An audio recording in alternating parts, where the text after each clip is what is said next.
الحمد لله والصلاة والسلام على رسول الله. أما بعد فأعوذ بالله من الشيطان الرجيم. بسم الله الرحمن الرحيم. يرفع الله الذين آمنوا منكم والذين أوتوا العلم درجات. صدق الله مولانا العظيم. رب اشرح لي صدري ويسر لي أمري واحلل عقدة من لساني يفقه قولي. رب زدني علما. ډیر زیاتو خوږو عزتمندو نوجوانانو ملګرو، د ټول نه مخکې خو تاسو ته په خپل ګروپ کې او په خپل کلاس کې په راتګ باندې مبارکباد پیش کوو، خراج تحسین پیش کوو، خوش آمدید، اهلا وسهلا، مرحبا وایو، ویلکم وایو. ځکه چې دا ګروپ چې څه مقصد دپاره موږ جوړ کړی دی نو هغه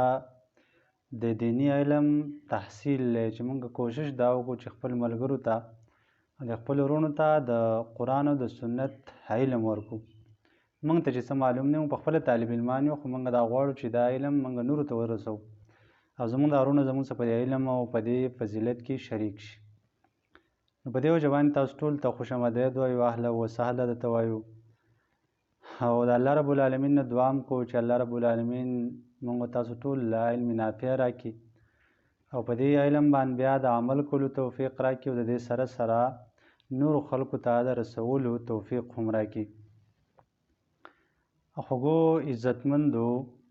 دا علم یقینا چې دا ډېر عظمت والا څیز دی او د دې نه بل عظمت څه شی کیدی شي چې نبی کریم صلی الله علیه وسلم فرمایي چې ان العلماء ورثة الانبیاء، چې علما چې کوم دي د دین عالمان نو دا د انبیاو ورثه دي، د هغې وارثان دي. پاتې چې د انبیاو نه دي څه میراث اخیستی دی؟ نو د انبیاو خاصیت خو دا دی چې ان الانبیاء لم یورثوا دینارا ولا درهما. انبیا دا دینار او درهم چاله په میراث کې نه ورکوي. واورثوا العلم، هغې څه ورکوي په میراث کې؟ هغه خلکو له په میراث کې علم ورکوي. نو فمن اخذ به اخذ بحظ وافر، چا چې دې نه څه نه څه واخیستل د علم نه نو یقینا د یو لویه حصه د نبوت او د انبیاو د میراث نه حاصله کړه. نو دې وجې نه چې د انبیاو وارث څوک، نو انبیا خو د دنیا په مخ باندې ټول نه بهترین مخلوق دی. نو د دې نه دا معلومه شوه چې کوم خلک د دغه انبیاو په لار باندې رواني او محنت کوي او کوشش کوي نو الله رب العالمین به د انبیاو نه وروسته عظیمه درجه علماو له ورکوي. او دا علم په دنیا کې هم مفید دی، په آخرت کې مفید دی، په ژوند کې مفید دی او د ژوند نه وروسته د مرګ په وخت چې سړی انسان مړ شي نو بیا هم دله فایده ورکوي. نبی کریم صلی الله علیه وسلم فرمایي چې ګوره انسان کله وفات شي نو د ټول عمل دا عملنامه بند شي، کلوز شي، خو درې څیزونه داسې دي، درې اعمال داسې دي چې دی به مړ وي خو د هغې نه وروسته هم د هغې اجر او د هغې هغه ثواب چې کوم دا به د مرګ نه وروسته هم د په عملنامه کې لیکلی کېږي. اذا مات ابن آدم انقطع عمله، کله چې بني آدم او انسان مړ شي نو دا عمل کټ کړی شي، الا من ثلاثین، سوا د دریو څیزونو نه چې دا اوس هم پاتې او د په عملنامه کې لیکلی کېږي. هغه څه دي؟ نو صدقة جاریة، یو صدقه جاریه ده چې دې صدقه چا وکړه چې د مرګ نه وروسته هم په هغې باندې خلک پیدې اخلي نو ته به د هغې اجر میلاویږي. مثلا مدرسه یې جوړه کړه، جومات یې جوړ کړو، په لارې کې پیسې ولګولې، بل څه رفاهي کار یې وکړه د ثواب دپاره، دا صدقه جاریه ده. او ولد صالح یدعو له، یا د نیک اولاد پرېښو، دغه نیک اولاد د ده لپاره دعا کوي نو دا به هم د دې اجر به درته میلاویږي، دا به مړي خو د په عملنامه کې به دغه اجر او ثواب لیکلی کېږي. او دریم نبی علیه صلات وسلام فرمایل چې علم ینتفع به، یا یو انسان علم پرېښودو او خلک د ده نه وروسته په هغې باندې فایده حاصلوي. معنی دا چې دا علم حاصل کړو بیا یې شاګردان جوړ کړو او دغه شاګردان په دغه علم باندې عمل کوي، نورو خلکو ته یې ښایي، دا یو سلسله جاري ده. نو دا هم یو قسم صدقه جاریه ده، ده ته ور د علم فایده حاصلېږي. او دا علم داسې خوږ څیز دی چې دا څوک حاصل کړي نو دا بیا په زړه کې نه ساتي، دا په دې خوشحالېږي چې دا زه صرف کړمه، خرچه کړمه، نورو خلکو ته ورسومه. یو مال دی، ګوره مال چې خلک وګټي نو هغه کوشش دا کوي چې زما دا مال چېرته خرچ نه شي او چېرته زما نه ضایع نه شي او چېرته کم نه شي، ځکه په خرچ کولو کمیږي خو علم په خرچ کولو باندې مزید زیاتېږي. نو د دې وجې نه علماو کوشش دا چې موږ د خپل علم مزید خور کو. نو علم چې چا حاصل کړو نو ظاهره خبره ده چې دا به نورو ته خورئ، نو چې دی مړ شي نو د علم باندې وروسته به خلک فایدې حاصلوي او دغه خلکو ته به د هغې اجر میلاویږي. او نبی علیه صلات وسلام معاویه رضی الله عنه نقل کوي چې دا علم دومره بهترین څیز دی چې دی وایي چې ما سمعت النبي صلی الله علیه وسلم، ما د نبی علیه السلام نه اورېدلی چې من یرید الله به خیرا یفقهه فی الدین، چې هغه انسان چې الله رب العالمین د هغه د خیر اراده وکړي، نو چې د خیر اراده وکړي نو هغه له څه ورکوي؟ موږ خو وایو چېرته دنیا به ولې ورکوي، یاره چېرته دراهم و دینار به ولې ورکوي او چېرته بادشاهي به ولې ورکوي، وزارت به ولې ورکوي، محنتو پیتو به ورته میلاویږي. نه، نبی علیه السلام وفرمایل چې من یرید الله به خیرا یفقهه فی الدین، چاته چې الله د خیر اراده وکړي نو ده ته فقاهت فی الدین ورکړي، په دین کې ولا پوهه ورکړي. او چې په دین کې چاته پوهه میلاو شوه نو نبی علیه السلام ورته خیر ویل، نو دغه نه موږ د هغې معنی ته نشو رسېدی چې دغه خیر نه به څه مرادي چې نبی علیه السلام ویل. مطلب دا خیر دې ته ویلی کي چې هغې نه بل غوره څه څیز نه. نو کوم خلکو له چې الله علم ورکړي نو دا د ټول نه لوی خیر دی. په دې وجه باندې موږ او تاسو له پکار دي چې په دغه موږ کوشش وکړو دا خیر موږ حاصل کړو، الله رب العالمین موږ له دا راکړي. او نبی علیه السلام فرمایل چې انما انا قاسم والله یعطي، زه د علم او د فقاهت تقسیمونکی یم او الله ورکوونکی دی. معنا دا ده چې ته به کوشش کوې د علم د حصول پاتې شه ورکول، نو دا د الله کار دی. الله نه به دعا غواړي، الله ته به سوال کې په ټیم کې چې الله ماله علم راکړه، ځکه ورکوونکی خو الله دی. او بیا نبی علیه السلام فرمایل چې ولن تزال هذه الامة قائمة علی امر الله، چې همیشه لپاره به دا امت د الله رب العالمین په حکم باندې قایمي، او لا یضرهم من خالفهم حتی یأتی امر الله، او دی امت ته هیڅوک هم ضرر نشي ورکولی، اگر که دی مخالفت کوي، مخالفت کوونکي خو دی له ضرر نشي ورکولی الا دا چې د الله رب العالمین حکم راشي. نو د علم په وجه باندې په انسان کې بهادري پیدا کیږي، په انسان کې قوت اراده پیدا کیږي، او په انسان کې خاکساري پیدا کیږي، په انسان کې دا ښه صفات پیدا کیږي د علم په وجه باندې. د دې وجې نه نبی علیه السلام ورته خیر ووایو چې خیر اراده الله رب العالمین چاته وکړي نو علم وله ورکوي. او د جنت د حصول ذریعه ده. رسول المهربان صلی الله علیه وسلم فرمایي چې من سلک طریقا یلتمس فیه علما سهل الله له به طریقا الی الجنه، چا چې یو داسې لار اختیار کړه، په داسې لار باندې روان شو چې په هغې کې دا علم زده کوي، قرآن او سنت زده کوي د عمل په نیت باندې. نبی علیه الصلاة والسلام فرمایل چې الله ده ته د دې علم په وجه باندې د جنت لار اسانوي، ځکه د عالمي دا خلک چې وایي که نه زموږ دا تبلیغیان وروڼه چې وایي چې د عالم خوب او د عابد سړي ټوله شپه عبادت دا برابر ده. ولې؟ ځکه چې د عالم په دې باندې پوهېږي چې زه دا خوب کومه کومه نو په کوم طریقه وده کېدل پکار دي، په کوم طریقه کوم اراده باندې وده کېدل پکار دي، په زړه کې څه راوړل پکار دي، کوم دعاګانې ویل پکار دي، او په کوم اراده باندې چې زه به سهار څه ټایم به پاڅمه. نو دا ځکه دا د هغه علم فایده وي، نو د جنت لارې درته اسانېږي په دې وجه باندې. په دې وجه دا د خوشحالۍ خبرې چې سړی د علم لاره اختیار کړي. نو تاسو ته هم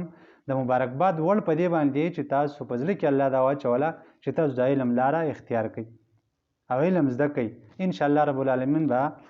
انشاءالله الله به تاسو په دې لارې کې انشاءالله قبلوي هم، او الله به تاسو ټول ته جنت لاره اسانوي په دې باندې. او علم چې کوم دی نو د علم په وجه باندې الله رب العالمین انسان له درجات ورکوي. ګورئ خو ایمان دی،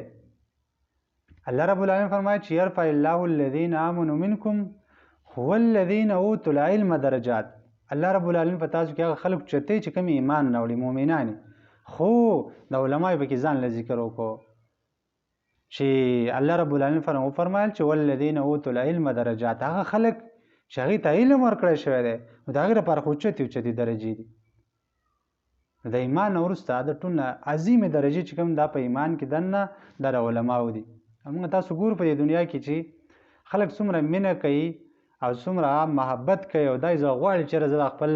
صدقات چاله ورکوم، په چا باندې صدقه وکړم نو د هغې سترګې په علماو باندې، علماو له قدر ورکوي، عزت وله ورکوي، ځکه د عزت وله الله ورکړلی، درجات دي که نه، الله وله درجات ورکړي. علم داسې یو څیز دی، ګوره زموږ د مشران یو خبره کوي چې لکه ته هنر زده که او د کندو په سر باندې کېږي ورځ به چېرته موقع راشي نو علم داسې څیز دی چې دا ته زده کړو نو که نه یې خرج کړې نو خیر دی خو چې ستا څه در سره یو چېرته ورته ضرورت پېښ شي نو خوشحاله به یې که نه نو چل نقصان نه ورکوي فایده ولا ورکوي فایده هم فایده ده عمر رضی الله عنه فرمایي چې العلم ان لم ينفعک لم یضرک که دا علم تاله فایده نه درکوي نو کم از کم دومره خو ده چې ضرر دله نه درکوي نو معنی دا چې علم د فایدې څیز دی خامخا دله فایده درکوي خو که فایده نه درکوي نو کم از کم دا سایډ افیکټ خو نشته چې تاله به نقصان درکوي الا دا چې سړی په غلطه لار رواني نو علم رڼا ده العلم ضیاء علم رڼا ده العلم نور رڼا ده او یو بل عالم دی هغه وایي چې العلم هو دواء لسموم الخرافات چې علم چې کوم دی نو دا د خرافاتو د زهر دوايي ده کوم خرافات چې ستا په ذهن کې راځي کوم رسومات او غلطي خبرې او شیطاني وسوسې په زړه کې راځي نو د هغې دوایي څه شی ده علم دی د علم په وجه باندې هغې ته بچ کېږي علم د زړه سکون دی نو خوږو عزتمندو په دې وجه باندې موږ او تاسو له پکار دي چې د الله لاره موږ څنګه اختیار کړل نو په دې کې استقامت حاصل کړو اوس موږ شیطان موږ پسې داره لګېدلی چې مړه اوس به ته ځان له څوک استاد دی څوک ځان له په سعودي کې مزدوري کوي څوک په دوبۍ کې مزدوري کوي مړه اوس دومره ستړی ته به ځنښته علم به زده کوې او مړه ستا وخت تللی دی اوس پرېږده دا خلک مدرسو کې زده کوي نو دا د شیطان وسوسې دا موږ له راځي خو ګوره موږ او تاسو به استقامت حاصلو د شیطان دا زړه به موږ چو او په دې لار باندې موږ انشاءالله مستقیم پاتې کېږو د علم به زده کوو کوشش وکړو انشاءالله او انشاءالله تاسو له به الله د علماو درجات درکوي دا نه ده کله کله زمونږ د علم په حوالې سره زموږ کنسپټ بالکل لیمیټډ دی موږ وایو چې د علم صرف دې ته ویلی کېږي چې سړی په مدرسه کې ناست سي او مدرسه کې علم حاصلوي نو ګنتې دقو ته به علما ویلی کېږي زموږ چې عام ټرمز کومه دي نو موږ چې علما دې ته ویلی کېږي چې صرف مدرسې نه فارغ شي دا سوچ ډېر محدود دی زما په خیز خیال څه علم عالم هر هغه چاته ویلی کېږي چې دا د دین یو خبره زده کړي دا په دغه خبره باندې عالم دی دغه خبرې باره کې به تپوس کېږي او په دغه علم ولا الله فضیلت ورکوي د دې فضیلت د دغې دپاره هم دی که دا په یونیورسټۍ کې حاصلوي که دا په سکول کې حاصلوي که دا په مدرسه کې حاصلوي او که دا په جومات کې زده کوي دا ټول علما دي طلبا دي څوک چې د قرآن او د سنت علم حاصلوي نو خوږو عزتمندو موږ او تاسو په دې نیت باندې علم حاصلو چې دا زموږ عملي زندګي ښایسته کړي په موږ کې تبدیلي راولي او زموږ آینده چې کومه راتلونکی ژوند دی هغه ښایسته شي زموږ قبر ښایسته شي موږ د خپلو والدینو لپاره صدقه جاریه وګرځو او دا علم چې کومه د انبیاو میراث دی نو به حیثیت مسلمان د هر مسلمان دا فرض دی چې دا علم هغه زده کړي نو دا موږ چې کومه کورس شروع کوو انشاءالله دا د رابط المدارس الاسلامیه چې کوم د مدارسو بورډ دی او د سرکار د طرفه د ګورنمنټ د طرف نه هغه رجسټرډ بورډ دی د هغې نه انشاءالله هغې 2 کاله یو کورس شروع کړی دراسات اسلامیه علوم دینیه دراسات اسلامي کورس انشاءالله د هغې په طرز باندې موږ انشاءالله دا کورس چلو او پیریډونه به زموږ انشاءالله یو د علم النحو پیریډ نحو چې کوم بل صرف دی چې دا د عربۍ ژبې ګرامر دی دا به انشاءالله موږ وایو د دې سره سره یو انشاءالله زموږ د قرآن کلاسي ترجمه تفسیر او دریم کلاس په انشاءالله زموږ د فقهي مسایل وي په هغې کې موږ یو کتاب آسان فقه د هغې ولنی جلد وایو دغه د هغې یو کورس انشاءالله زموږ امید دا چې دا زموږ 2 کاله زموږ کورس دا موږ چلو او تاسو نه موږ دا انتظام کوو چې تاسو رابط المدارس الاسلامیه پاکستان د هغې نه امتحان ورکړئ تاسو باقاعده د هغې سند هم میلاو شي انشاءالله دا ټول انتظامات موږ تاسو له کوو هغې کې به تاسو ګایډ کوو انشاءالله او موږ به کوشش دا کوو چې تاسو ته اسانه په اسانه طریقه باندې دا هر څه